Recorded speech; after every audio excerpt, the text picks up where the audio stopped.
Hey, A-Push campers, it is not just a brand new chapter. It is the 1920s, which means America is in a whole new era. You know it's a new era because the textbook chapter tells you so. So let's take a look at this new era, what begins to change in America, what begins to emerge in America, and more importantly, most importantly, the cultural conflicts, clashes, and evolution that occurs in the 1920s. See, I told you it was a whole new era. You thought selfies was a new thing? No, this may be one of the earliest pictures of people taking a selfie we have here in 1920. They still don't have the duck face or the peace sign down yet, but the old guys are working on it. And so we have even selfies coming to modern America, making modern America. We're going to look then at the business of America in the 1920s, why the boom in this decade of prosperity, what this new society was based on, and why consumerism rose, but also the limits of this prosperity, who didn't prosper, and finally, the clash of cultures, which can be summarized as a clash of traditionalism versus modernity. The 1920s, known as the Roaring Twenties, was roaring because the economy and the culture of America were roaring. So, what led to this economic boom? The First World War, America's natural wealth, our new industries that were growing, and rising wages, stable prices, and government policies, which once again became very pro business, very laissez faire. As we know from the First World War, America was lending money to Europe and the Europeans were buying American weapons. And so overall, the war boom was not just on the battlefield, it was in our economy as well. But it's also important to note that America was uniquely situated in the world. We had enormous raw materials and enormous capital, both monetary and human. We had fertile land. We mined our own coal, drilled our own oil. And by the 1920s, America had become, in the peak of the second industrial revolution, the world's leading industrial nation. We also had this enormous population of immigrants, so this huge working class population, but the immigrant nature of it is really important. Immigrants tend to be extremely hardworking and extremely ambitious, especially in this era still, where people came here and they kind of shot their load trying to get here. Once they were here, it was very much a make or break situation. So we have an incredibly hardworking and very, very large industrial labor class. And so by the early 1920s, this movement from a rural agricultural nation to a more urban industrial nation had really begun to take hold. By the latter part of the decade, we will, in fact, for the first time, have more than half of our population living in urban areas rather than rural areas. But it was also a decade whose economy was sparked by brand new industries. I've used the phrase before that the second industrial revolution, that was the sexy one, right? The first one was like sweaters and textiles. This is cars and radios and vacuum cleaners and all this cool stuff. A lot of these cool consumer based goods. This boom was fueled then by the demand for these new consumer goods, refrigerators, radios, washing machines, but most importantly, the growth of the motor industry. The horseless carriage, as it was called, really first came to American roadways in the early years of the 20th century. By 1914, by the beginning of World War I, the cars began to look, well, more like cars and less like horse carriages. By the 1920s, cars really did start to look like cars, like the kind of thing that I don't know about you, but I wouldn't mind driving that today. This was fueled by the Gilded Age and scientific management and the advent of assembly line production, which made mass production both faster and cheaper. But consumer demand in the 1920s was also fueled by mass marketing. We talked about George Creel and the Committee on Public Information in terms of selling World War I to the American public. And I mentioned earlier that this was really a part of the new birth of the advertising industry itself.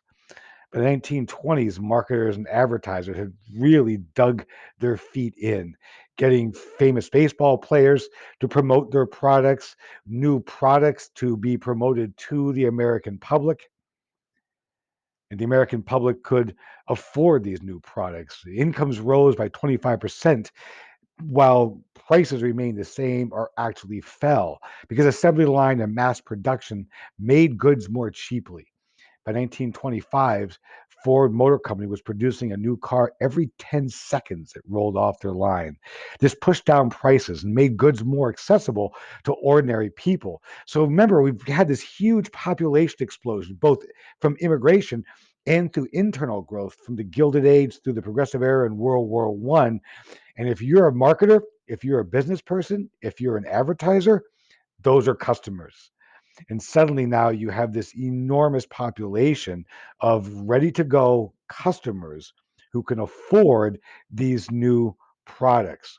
But workers could also be paid less. And so it was a huge time of growth, at least for American industrialists as well, because they were doing these unskilled, repetitive tasks. They could be paid less because anyone could do them. This image here on the page is just to remind us that it wasn't just automobiles that were mass produced, right? Everything was mass produced, assembly line produced. This is typewriter assembly as yet another thing that was produced on assembly line. These are seats on the classic assembly line being lowered as the last part onto the chassis of Ford vehicles. When you take a look at the rise in consumer goods, which occurs just literally, this chart is just between 1919 and 1920, we get a sense of what was leading the economic boom. There were 9 million car sales in 1919, 26 million in 1920. 60,000 radios were sold in the year 1919, 10 million in 1920. This was the new technology. This was the cool stuff. These were radios, were the iPhones of their day, and everybody had to have one, and pretty much everyone could afford to have one. These laissez-faire economic policies once again became favored by the government. Give business what it wants. And businessmen believed that low taxes meant people would be able to spend more money. The government also introduced tariffs to protect American industry. Now, it certainly is true. Consumerism exploded in the early 1920s, but as we'll see in a moment, this will also lead to an enormous wealth gap. The presidents of the era, Calvin Coolidge, Warren Harding, and this guy down on the bottom right, Herbert Hoover, were big business pro and anti big government. The business of America is business. The man who builds a factory builds a temple. The man who works there worships there. So, literally, according to President Coolidge, this was the new spirituality for America, big business. Herbert Hoover really believed that the poverty would vanish, would be blown away by this huge tide of capitalism. Consumerism was also spurred on by the advent of modern credit. People could get credit, therefore they could buy goods with just a small deposit and then pay the rest off in weekly or monthly installments. The majority of cars were purchased this way. Unions were also weakened, though. Again, government and business together working against trade unions. And again, we'll see employers being allowed to use violence to break up strikes. So all this forward progress in the progressive era would begin to backtrack a bit in the 1920s. You could fire union members. It was simply okay to fire someone just because they were trying to form a union. And unions were excluded completely from the auto industry. And so we're going to see a compression, a lowering of middle class wages, working class wages, in the latter part of the 1920s in particular. But in the meantime, there was huge consumer confidence, right? We were the heroes of the war. We had all this cool modern stuff. And when consumers are confident, that's really cool because that means they spend more, which in turn makes the economy go faster. So, what were the key factors creating America's economic prosperity in the post World War I 1920s? This new society was based on consumers. And so increasingly, American products and American culture would be sold to a growing and hungry American public. The entertainment industry exploded during the 1920s. Hollywood became Hollywood. Movie stars like Charlie Chaplin and talkies, which were films with sound. Sports became national affairs. Jazz clubs opened up. Women changed their outlook and changed their place in society. This was the advent of skyscrapers and highways, modern urban development, and mass media and marketing spread these new cultural images and spread these new cultural values. Nationally syndicated magazines, nationally released movies, national radio broadcasts would bring these new cultural elements simultaneously to the citizens of the nation as a whole. There's a whole there's a couple whole days that we're not doing on the 1920s in order to save time, but it's really important to understand that flappers were not just about new fashion. These were rebellious women, literally through their physicality, changing the role and view of women in modern culture. Flapper fashion was this short, sleek hair, these short skirts. They would put on makeup in public, which was taboo for women in the past. They would expose their legs. They would smoke cigarettes and do new dances like the Charleston and attend jazz clubs. But this was a far cry from women in the past. It was at once more feminine and also less feminine, all by design. The short hair in flapper fashion is meant to look more gender neutral, right? Moving away from the long bouffants, the big hairstyles of the 1890s and 1900s. The dresses, while certainly showing more skin, also eliminated the visuality of the women's figure lines so that they looked more asymmetrical, looked less womanly, in other words, and again, more gender neutral. And so women in flapper culture were both pressing the boundaries of what was acceptable for women to do, but also redefining the lines between genders.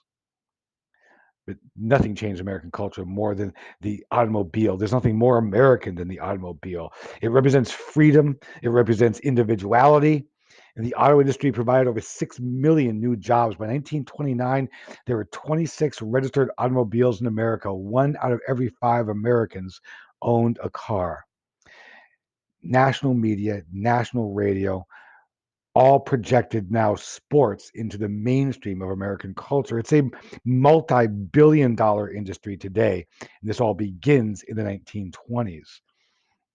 We had more leisure time, and sports such as baseball, boxing, football, horse racing gained tremendously in popularity. Well-known inventions of the decade include brands that are so common we call everything by the brand name. Band-Aids, zippers, Kleenex, all are actual brands, and yet we tend to call any adhesive strip a Band-Aid and any facial tissue a Kleenex. Silent movies became talkies when sound was finally added. And the early icons of the movie industry, both silent and talkie, became American icons. The 1920s was seen also as a triumph of technology. Charles Lindbergh became the first person to fly nonstop across the Atlantic from New York City to Paris in 1927. Here's Lindbergh landing in Paris. The most remarkable thing, of course, about his landing was his ability to set it down in the midst of all those people without really harming anybody. I'm not really quite sure how he did that. One of the things we are unfortunately not going to spend a lot of time on to save curriculum time is the Harlem Renaissance. This is talked about in some length in chapter 22. You have probably read some of the Harlem Renaissance writers in your lit classes, maybe in middle school as well as high school. Very important to be aware of. The Renaissance in music, in literature, and in art. It began to bring African American culture and cultural voices into the mainstream of America. Very important, too, to recognize the connection between the Great Migration of the 1917, 18, and 19 to the Harlem Renaissance of the 1920s. Harlem is a neighborhood, is a district in New York City, right? This never would have happened if we didn't have this explosion of the African American population in these urban areas in the 1920s. So, what cultural elements served to transform American society in the 1920s? Not uncommon to see 1920s culture questions, for example, show up on the AP exam. But there were certainly limits to this prosperity. There was poverty that began to show up in extreme fashion by the mid 1920s and eventually by the late 1920s, a major economic depression. In fact, it's so major, we capitalized this one. Like, not everyone shared in the 1920s prosperity. There were glaring weaknesses in the American economy in the 1920s. By 1928, the boom had definitely slowed down. Farmers in particular suffered in the 1920s. Farm incomes dropped drastically for a number of reasons. In World War One, afterwards, Europe was so broke they couldn't afford American food exports anymore. Also, Canada had begun to produce more and more of their own wheat. So we were still producing after the war as if we still had the markets we had before the war. Overproduction, more supply than demand, prices went down into the cellar.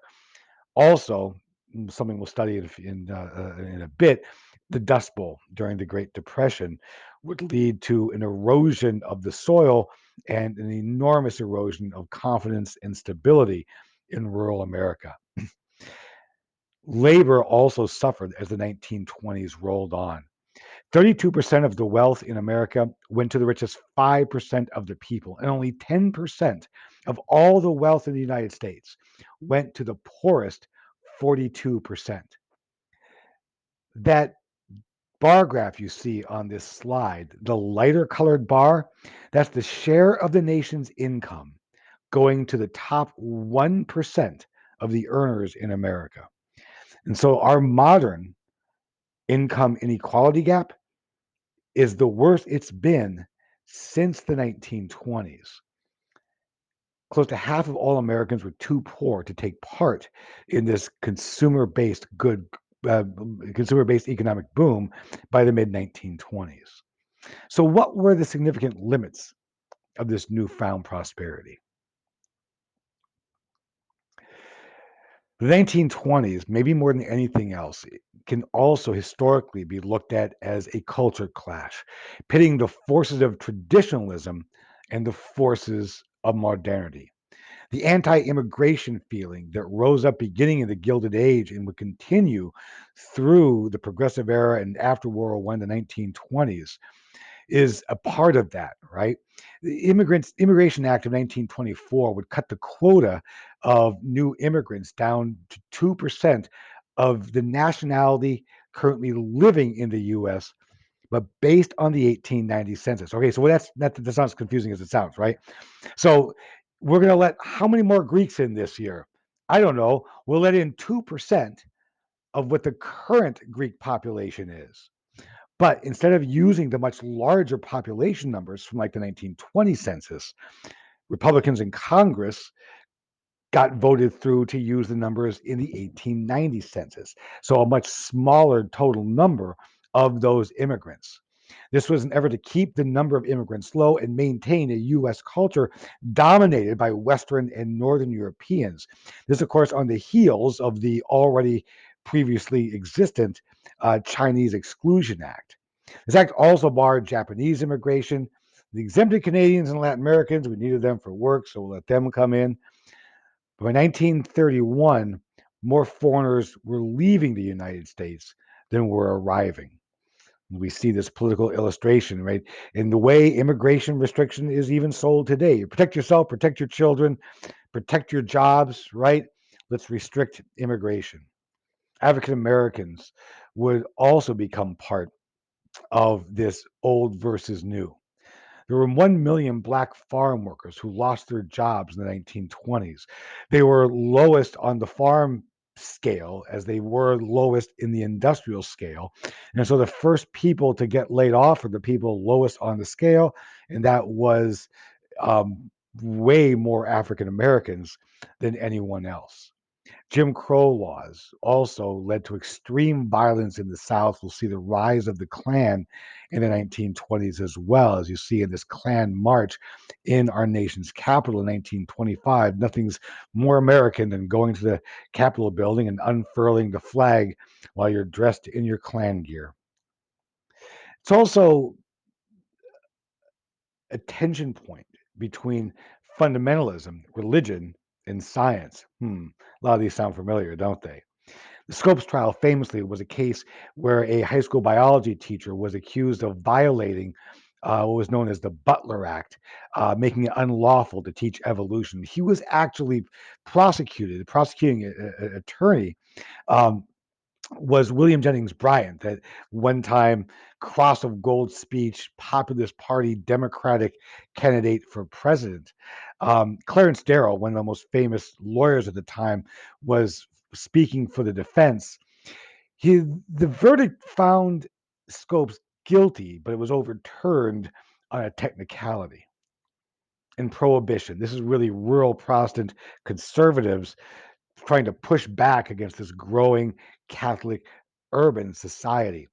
18th Amendment was passed banning alcohol sales overall. That led to crime rates rising, the rise of organized crime, and over the course of the 1920s, popular support for the amendment slowly eroded, finally was repealed by the 21st Amendment. That's always easy to remember because 21, that's the drinking age. How serendipitous. Famously, Chicago became a huge gangster city, all wrapped around speakeasies and nightclubs and Alphonse Capone. 1920s will also see the apex of the women's suffrage movement. Women's suffrage protests took all kinds of forms, from the enormously sacrificial to the downright bold and even humorous.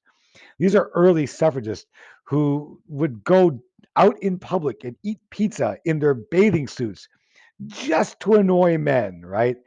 It was the custom of the time to do things publicly. If you were a evangelical suffragist, to go out in public and just say, "See, I can do this because I want to." There was a very strong, though, anti-suffrage movement. Men and some women as well opposed to women getting the right to vote. Many women served time in prison. This is Dorothy Day holding her prison dress. She was incarcerated in 1917 for being one of 40 women who were protesting outside of the White House. The dress here is signed by her friends who were also in jail with her. It's this kind of sacrifice. It is the way in which rights are won. But 19th Amendment was ratified in 1920, hearkening and bringing into America this new modern age. So, in what ways were the 1920s a conflict between the forces of modernity, the forces of traditionalism, and how do these cultural classes also come to define America at the time?